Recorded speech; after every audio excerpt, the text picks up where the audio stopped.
আসসালামু আলাইকুম সুপ্রিয় দর্শক, আমি মোহাম্মদ ফয়সাল হোসেন। সবাইকে ফয়সাল মিঞ্জু চ্যানেলের পক্ষ থেকে স্বাগতম। আশা করি সবাই ভালো আছেন। আজকে আমার প্রথম এপিসোড ভূত পেত্নী এপিসোডে সবাইকে স্বাগতম। আজকের গল্পটির নাম হলো মানুষের মাংস। লিখে পাঠিয়েছেন SG ফয়সাল। আমি আবারও বলছি, আজকের গল্পের নাম হলো মানুষের মাংস। লিখে পাঠিয়েছেন SG ফয়সাল। আশা করি পুরো এপিসোড জুড়েই আপনারা আমার সাথেই থাকবেন। আমি আর কথা না বাড়িয়ে সরাসরি গল্পে চলে যাচ্ছি। গল্পটি যেভাবে লেখা আছে আমি ঠিক সেভাবেই পড়ে শোনাচ্ছি। খেলাটি খেলতে হয় মাত্র 2 ঘন্টা, রাত 8টা থেকে রাত 10টা পর্যন্ত। এই 2 ঘন্টার মধ্যে পয়েন্ট করতে হয় প্রায় $2 সমমান, যার বিনিময়ে পাওয়া যায় ভালো ভালো খাবার। এই ভালো ভালো খাবারের লোভে ছোট ছোট ছেলেরা রাত 8টা বাজলেই ভিড় করে ভিডিও গেমসের দোকানে।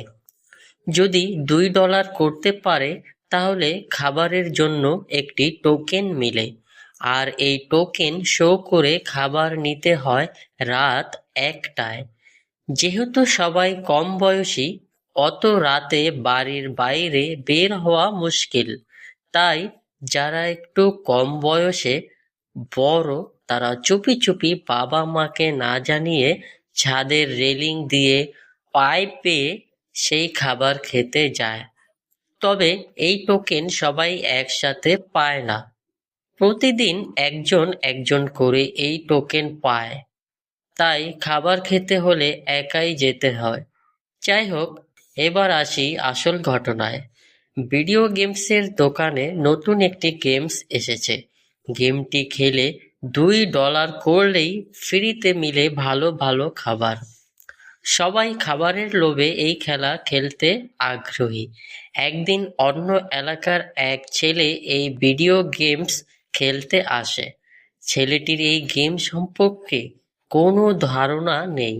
ছেলেটি জানেই না যে এই খেলাটি খেলে $2 করলে খাবারের টোকেন মিলে। তো ছেলেটি খেলতে খেলতে এক পর্যায়ে $2 করে ফেলে। $2 হওয়ার সাথে সাথেই একটি ওয়েলকাম টিউন বেজে ওঠে এবং গেমটি সাথে সাথে বন্ধ হয়ে যায়। তারপর গেমসের দোকানদার ছেলেটিকে একটা খাবারের টোকেন দেয় এবং বলে এটা নিয়ে রাতের 1টার সময় রাস্তার ওই পারে ভাঙা বাড়ির ছাদে যেতে। টোকেনের গায়ে খাবারের বিভিন্ন আইটেমের নাম এবং টোকেন শো করে খাবার নেওয়ার সময় দেওয়া আছে। ছেলেটি ফ্রিতে খাবার পাওয়ার লোভ সামলাতে পারেনি। ছেলেটি যথারীতি বাসায় ফাঁকি দিয়ে রাতের 1টার সময় টোকেন নিয়ে সেই ভাঙা বাড়ির ছাদে চলে আসে।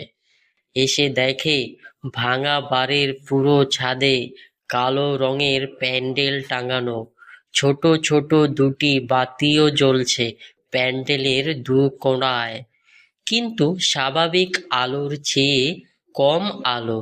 ছেলেটিকে একটি মহিলা স্বাগতম জানায়, তারপর চেয়ারে বসতে বলে। ছেলেটি মহিলাটাকে দেখে কোনো ভয় পাচ্ছিল না, কারণ মহিলাটি দেখতে অবিকল মানুষের মতোই। ছেলেটি কোনো কিছু না ভেবে একটা চেয়ারে বসে পড়ে। তারপর ছেলেটি মহিলাটিকে প্রশ্ন করে বলে, আপনি কি এখানে একাই থাকেন? মহিলা উত্তরে বলেন, না, আমার সাথে আমার স্বামীও থাকেন। তাহলে তিনি কোথায়? দেখছি না তো। সে এক্ষুনি চলে আসবে তোমার জন্য বাহারি মাংসের খাবার নিয়ে, যা তুমি আগে কখনো খাওনি, এমনকি চোখেও দেখোনি। ছেলেটি মহিলার মুখ থেকে এই কথা শুনে খাওয়ার জন্য একেবারে মরিয়া হয়ে উঠেছে। তার কিছুক্ষণ পরেই একজন কালো লোক একটি ডেকচিতে করে অনেক রকমের মুখরোচক খাবার নিয়ে হাজির হয়। লোকটি এতটাই কালো যে তার মুখটা একটুও বোঝা যাচ্ছে না, শুধু চোখ দুটো সামান্য দেখা যাচ্ছে। তারপর মহিলা একটি কলা গাছের পাতায় ছেলেটিকে সেই মাংসগুলো খেতে দেয়। ছেলেটি মাংস নিয়ে অনেকক্ষণ বসে থাকে এবং দেখে ওই মহিলা বলে ওঠে, কি হলো, খাচ্ছ না কেন? তারপর ছেলেটি বলে, আর কিছু নেই, শুধু কি মাংসই খাবো। ছেলেটির মুখ থেকে এ কথা শোনার পর কালো লোকটি সামান্য অট্টহাসি দিয়ে বলল, হ্যাঁ, এখানে শুধু মাংসই পাওয়া যায়, অন্য কিছু নয়। তোমার যত ইচ্ছা খেতে থাকো। ছেলেটি আর কোনো কথা না বাড়িয়ে খাওয়া শুরু করলো। কিছুক্ষণ খাওয়ার পর একদম হাঁপিয়ে ওঠে। তারপর বলে, আর খেতে পারবো না, অনেক খেয়েছি, খেতে খেতে পেট পুরো ভরে গেছে, এখন যাই। যাই মানে? কোথায় যাবে তুমি? কেন, বাসায়? তুমি চাইলেও এখন আর বাসায় যেতে পারবে না। এ বলে লোকটি ভয়ঙ্কর একটা অট্টহাসি দিল। লোকটির এমন আচরণ দেখে এখন ছেলেটি ভীষণ ভয় পাচ্ছে। এবার লোকটি ভয়ঙ্কর গলায় বলে, তুমি কি জানো এতক্ষণ তুমি কিসের মাংস খেলে? তুমি এতক্ষণ যা খেলে এটা তোমার মতোই কারো না কারো মানুষের মাংস। আমরা শুধু মানুষের রক্ত আর মুন্ডুটা চিবিয়ে খাই, আর শরীরটা এভাবে রান্না করে সবাইকে লোভ দেখায়। যারাই লোভে পড়ে আসে তারাই ফাঁদে পড়ে এবং আমাদের হাত থেকে বেঁচে ফিরে যেতে পারে না।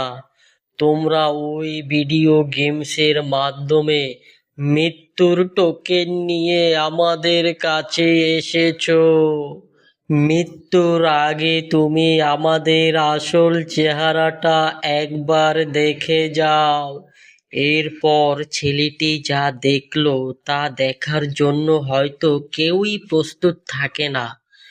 দুজনের মুখ একদম বিবস্ত্র, যা দেখলে যে কেউই ভয়ে হার্ট ফেল করবে।